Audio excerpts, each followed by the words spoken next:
I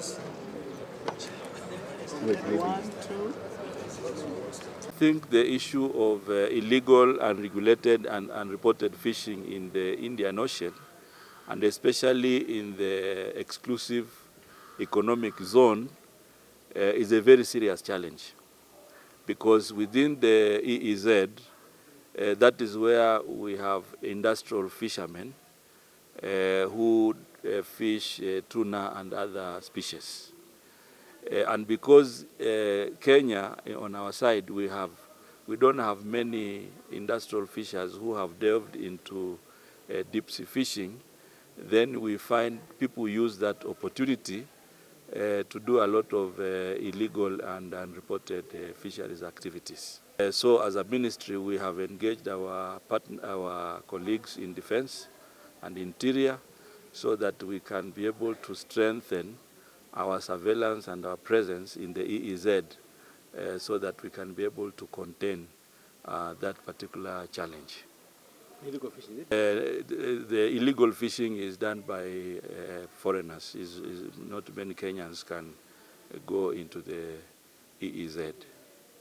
You talk about this. Yeah, one of the strategies that we have decided in the ministry is that the beach management units that are now present in the Indian Ocean, in the lakes, we want them to be economic units so that they move from being social organizations to economic units that can support fisheries business. And it is through that idea that we are now converting them into cooperative societies so that they can now have the legal responsibility to link with the financial sector, because we want the fishermen to have modern boats and modern fishing gear.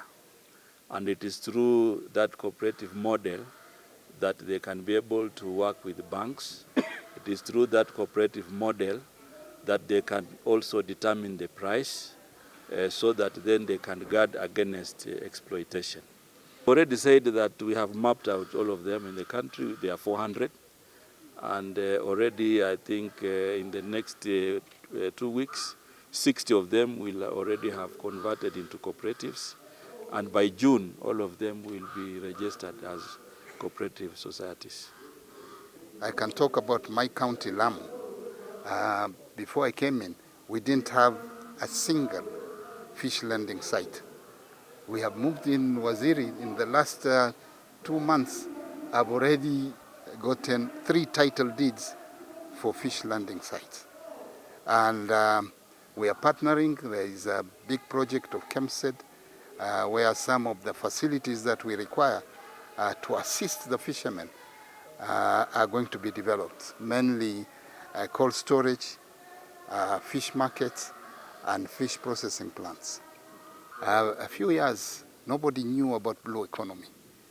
And we really wish to appreciate His Excellency the President for creating a dedicated ministry for blue economy. There is a huge potential, job creation, livelihoods, and most importantly, as governments, both national and county, is to facilitate. Our fishermen, they are not well facilitated. We only exploit 8% of our fishing capacity. So there's 92% which is there. A country like Mauritius, small as it is, they do better than us. So I think it's high time, and we're very appreciative of the ministry. Really, this is a new chapter that national government is working very closely with county governments. Blue economy is, a continental agenda, and our work as IGAD is to bring this closer to our member states.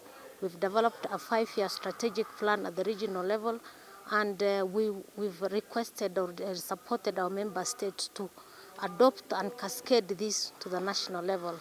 And we are very pleased as IGAD the efforts that the Kenya government, under the leadership of the dedicated ministry, together with the Council of Governors from the national to the subnational and all the way to the community, the Kenya government is undertaken, and I think this is commendable. We will continue to support our member states, including Kenya. Other governments have also launched their respective national strategies. We were able to talk to the African Development Bank. They have shown interest to support Kenya. They're also supporting Somalia and Ethiopia in ensuring that we roll out the national blue economy strategy. And therefore, this discussion is ongoing together between IGAD, the African Development Bank, and Kenya, under the Ministry of Blue Economy. And we look forward to the support of Kenya again to ensure that we take advantage of this opportunity. However, we know that our governments are doing their best, and Kenya has taken lead ensuring that they invest in the blue economy space so that we enjoy the opportunities that comes with having this massive blue economy space.